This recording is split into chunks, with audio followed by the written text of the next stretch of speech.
Iran begged for this ceasefire, and we all know it.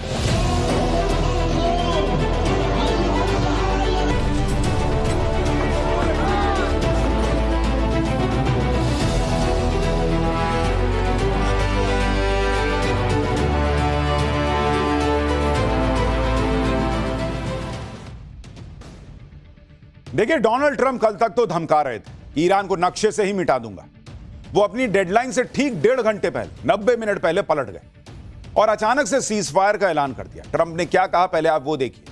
उन्होंने कहा कि मैं ईरान पर आज रात होने वाले हमले को रोक रहा हूं। ईरान स्ट्रेट ऑफ हॉर्मुज को पूरी तरह से और तुरंत खोलने के लिए राजी है। मैं भी 2 हफ्ते के लिए ईरान पर बमबारी और अटैक को रोकने पर राजी हूं।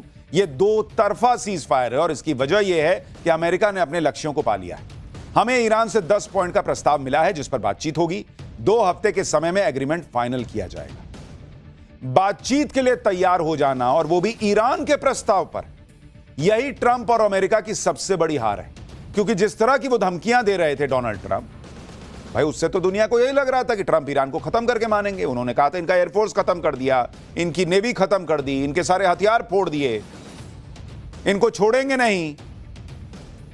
लेकिन अचानक से सीजफायर कर लिया। जब ईरान खत्म ही हो गया था तो सीजफायर क्यों किए, वो भी ईरान की शर्तों पर। ईरान की शर्तों पर बातचीत के लिए वो कभी तैयार होते अगर मजबूर ना होते। हमने पहले ही कहा था कि ट्रंप युद्ध में फंस गए और जैसे तैसे युद्ध से निकलने का रास्ता ढूंढ रहे हैं। आखिरकार ट्रंप ने वही किया, 15 दिन के सीजफायर का ऐलान कर दिया। लेकिन अब ट्रंप और उनकी टीम इसे ऐसे पेश कर रही है जैसे ये अमेरिका की जीत। और वो तो पिछले कई दिन से कह रहे हैं, हर दूसरे दिन कह देते हैं मैं जीत गया। तो जीत गए तो इतने दिन से युद्ध काहे का लड़ रहे थे। आप देखिए कि अभी फिर वही कर रहे हैं। ट्रंप ने कहा कि सीजफायर की डील पूरी तरह अमेरिका की जीत है। ट्रंप ने दावा किया कि सीजफायर डील में ईरान के यूरेनियम का मामला ही निपट जाएगा। अमेरिका के रक्षा मंत्री पीट हेग्सेथ ने कहा कि ईरान सीजफायर के लिए गिड़गिड़ा रहा था। ईरान की नेवी, एयरफोर्स सब खत्म हो गया, मिसाइल क्षमता खत्म हो गई, ईरान के पास कोई विकल्प नहीं बचा था, इसलिए उसने डील कर ली।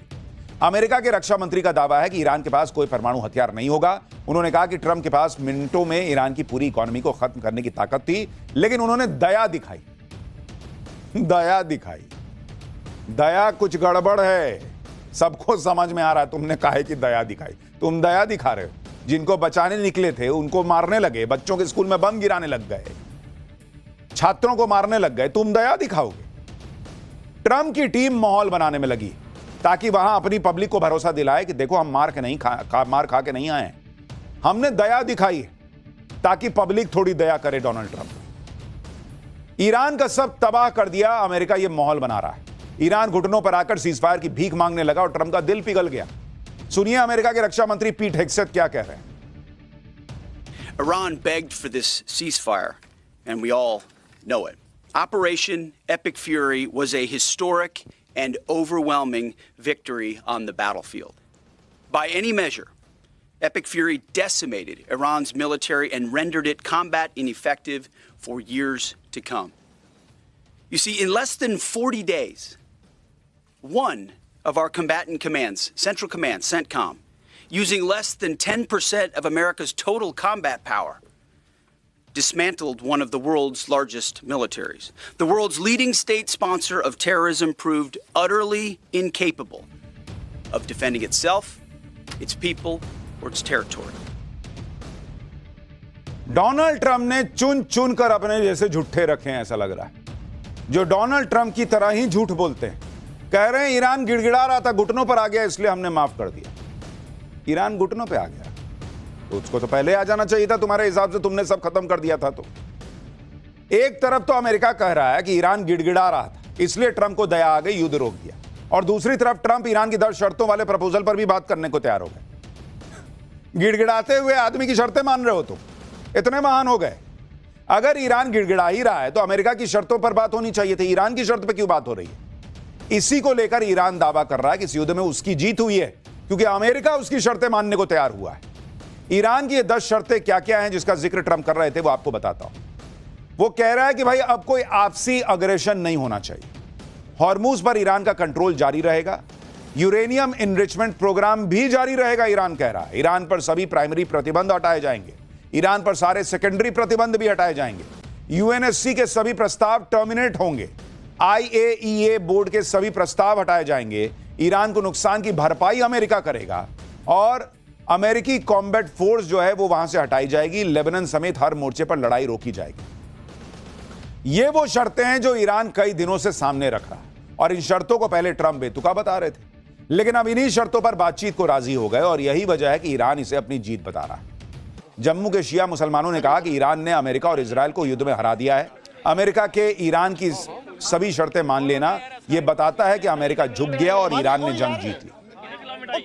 ईरान में जीत का जश्न मनाया जा रहा है तो वहीं अमेरिका में ट्रंप की कुर्सी पर खतरा बढ़ता जा रहा है। ईरान युद्ध के बाद से ट्रंप के खिलाफ गुस्सा बढ़ गया है।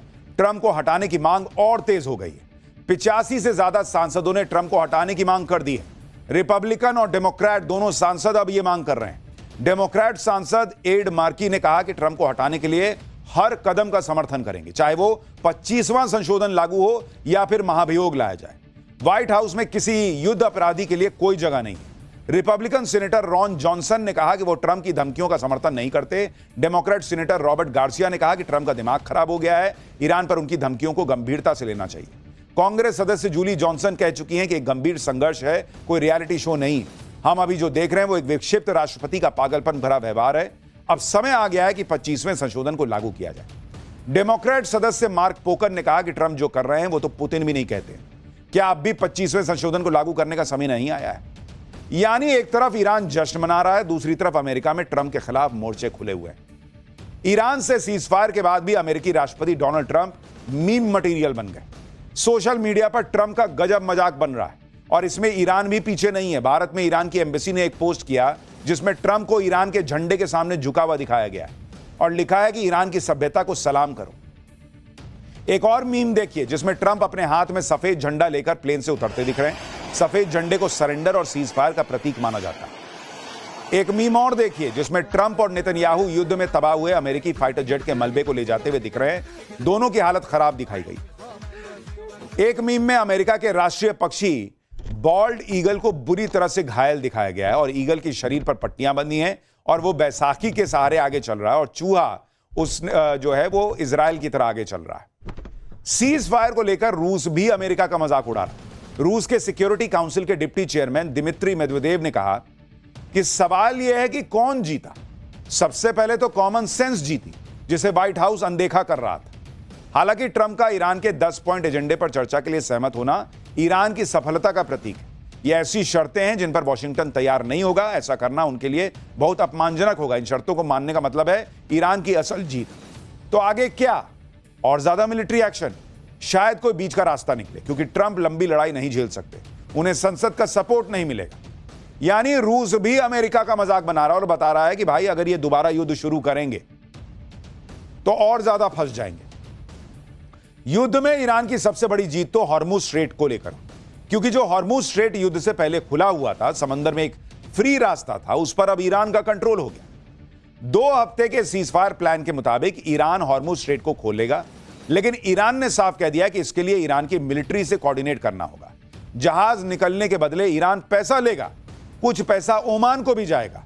ईरान कह रहा है कि वो ये पैसा ईरान के पुनर्निर्माण में लगाएगा। ईरान कह रहा है कि हॉर्मुज एक नेचुरल कॉरिडोर है जिसे ईरान बहुत समझदारी से मैनेज करता है। ईरान अब हर शिप से $2 मिलियन चार्ज करेगा। हर साल करीब 32,000 शिप निकलते हैं। इस तरह ईरान को $64 बिलियन यानी करीब 6 लाख करोड़ की सालाना कमाई होगी। यह रकम ट्रंप को युद्ध में हुए कुल नुकसान का करीब 1.5 गुना है।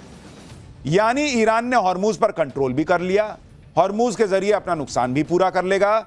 तो ईरान नहीं जीता तो कौन जीता बॉस?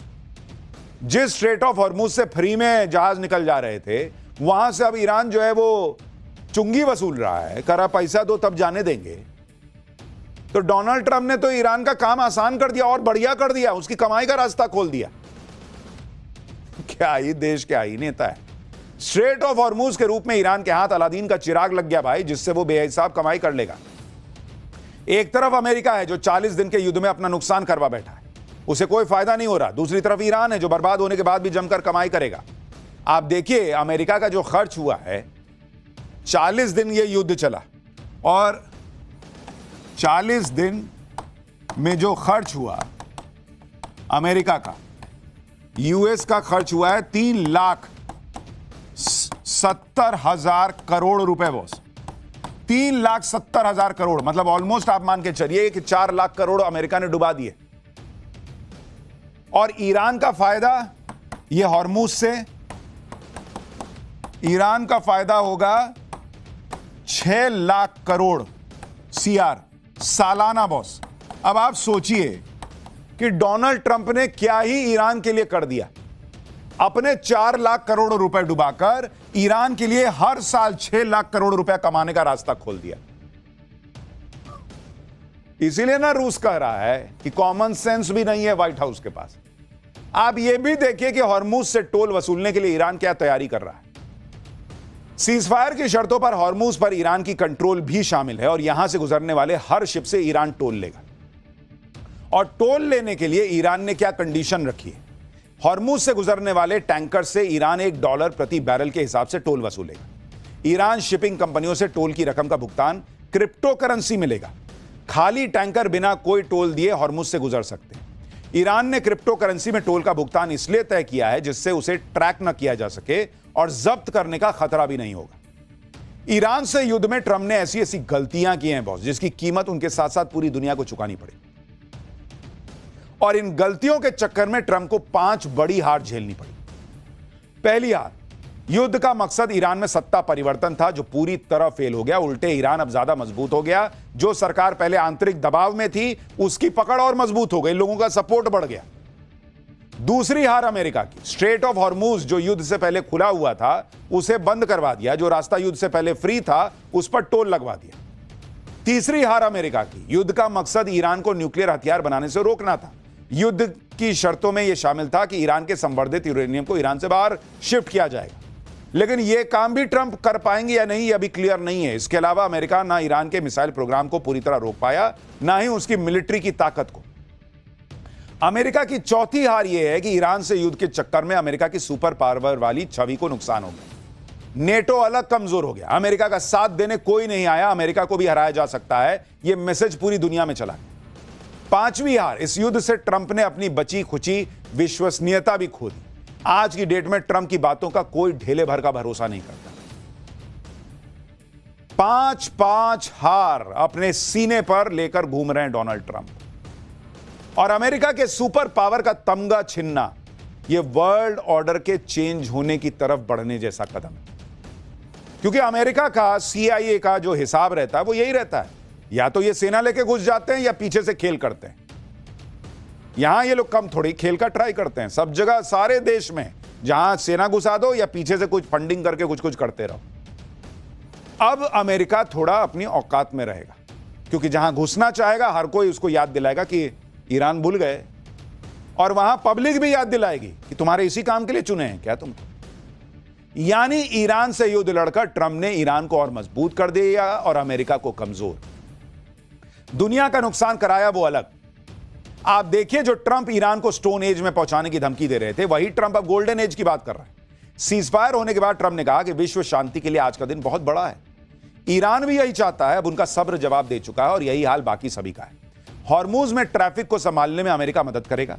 इस क्षेत्र में कई सकारात्मक कदम उठाए जाएंगे और बड़े आर्थिक अवसर पैदा होंगे। ईरान अब अपने पुनर्निर्माण का काम शुरू कर सकता है। हम हर तरह की जरूरी चीजों की सप्लाई के साथ मौजूद रहेंगे। ट्रंप ने कहा कि यह उनको भरोसा है कि मिडिल ईस्ट का गोल्डन एज साबित हो सकता है।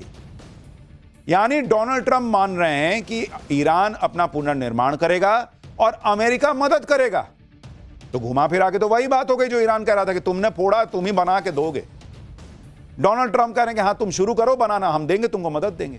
यह तो अमेरिका की हालत हो गई आज की डेट। सीजफायर के बाद ट्रंप नई नई बातें कर रहे हैं।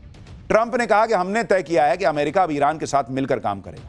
ईरान में यूरेनियम का कोई संवर्धन यानी इनरिचमेंट नहीं होगा। अमेरिका और ईरान मिलकर गहराई में दबे सभी न्यूक्लियर डस्ट को बाहर लाएंगे। इन सब की पहले से कड़ी सैटेलाइट निगरानी स्पेस फोर्स कर रही है।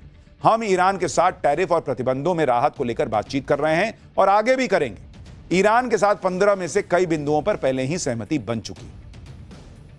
ईरान और अमेरिका के बीच सीजफायर तो हो गया, लेकिन हमले अभी पूरी तरह से रुके नहीं। ईरान के लावन आइलैंड में तेल रिफाइनरी पर हमला किया गया है। ईरान के सरकारी चैनल ने इसकी पुष्टि भी की है। फारस की खाड़ी में मौजूद लावन आइलैंड रणनीतिक रूप से ईरान के लिए बहुत महत्वपूर्ण है। 78 वर्ग किलोमीटर में फैला लावन आइलैंड ईरान के प्रमुख तेल निर्यात टर्मिनल में से एक। उधर ईरान ने भी कुवैत के ऑयल और पावर इंफ्रास्ट्रक्चर पर हमला किया है। यूएई ने भी दावा किया है कि उस पर हमले हो रहे हैं। यूएई का एयर डिफेंस सिस्टम ईरान से दागी जा रही मिसाइलों को रोक रहा है। इसी के बाद सीजफायर पर सवाल भी खड़े होने लगे कि सीजफायर प्रभावी होगा भी या नहीं होगा। ईरान कह रहा है कि इजराइल मार रहा है, उसको भी तो रोको। सीजफायर तो हो गया, लेकिन ईरान को ट्रंप पर भरोसा ही नहीं है और इसलिए ईरान धमकी दे रहा है। ईरान की सर्वोच्च राष्ट्रीय सुरक्षा परिषद ने कहा है कि हमारी उंगलियां ट्रिगर पर हैं, अगर दुश्मन ने कोई गलती की तो तगड़ा जवाब देंगे। युद्ध विराम का मतलब युद्ध की समाप्ति नहीं है। सेना अभी भी पूरी तरह से सतर्क है। एक आशंका इजराइल के मोर्चे पर बनी हुई है, क्योंकि सीजफायर की बातचीत में इजराइल शामिल नहीं है। हालांकि इजराइल के पीएम बेंजामिन नेतन्याहू ने कहा है कि इजराइल 2 हफ्ते के लिए ईरान पर हमले रोकने के ट्रंप के फैसले का समर्थन करता है। नेतन्याहू की तरफ से कहा गया कि अमेरिका ने यह भरोसा दिया कि जो बातचीत होगी उसमें यह सुनिश्चित होगा कि ईरान अब कोई न्यूक्लियर मिसाइल नहीं हासिल करेगा। इजराइल और अमेरिका के लिए खतरा नहीं बनेगा। हालांकि इसके साथ ही नेतन्याहू ने यह कहकर मुश्किलें बढ़ा दी कि लेबनान पर हमले जारी रहेंगे, वो नहीं रुकेंगे। उधर लेबनान में इजराइल से भिड़ने वाले ईरान समर्थित हिजबुल्लाह ने चेतावनी दी है कि अगर लेबनान को इसमें शामिल नहीं किया सीजफायर में, तो सीजफायर टूट जाएगा। यानी सवाल उठ रहा है कि क्या इजराइल के हमलों की वजह से यह सीजफायर टूट तो नहीं जाएगा। लेकिन इजराइल इसका कोई लोड नहीं ले रहा। इजराइल ने आज भी लेबनान पर तगड़े हमले किए। इजराइल ने लेबनान के बेरूत में एयर स्ट्राइक कर दी। लेबनान पर इजराइल के हमलों से ईरान गुस्से में है। ईरान ने क्लियर कर दिया कि अगर लेबनान पर इजराइल के हमले जारी रहे तो वो सीजफायर तोड़ देगा। सीजफायर का ऐलान होने के बाद सबसे ज्यादा पाकिस्तान उछल रहा है। पाकिस्तान के प्रधानमंत्री शहबाज शरीफ को सीजफायर का क्रेडिट दिया जा रहा है। शहबाज शरीफ ने ही सबसे पहले ईरान अमेरिका के सीजफायर का प्रस्ताव दिया था और सीजफायर होने के बाद शहबाज शरीफ ईरान और अमेरिका को बात करने के लिए पाकिस्तान आने का न्योता दे रहे हैं।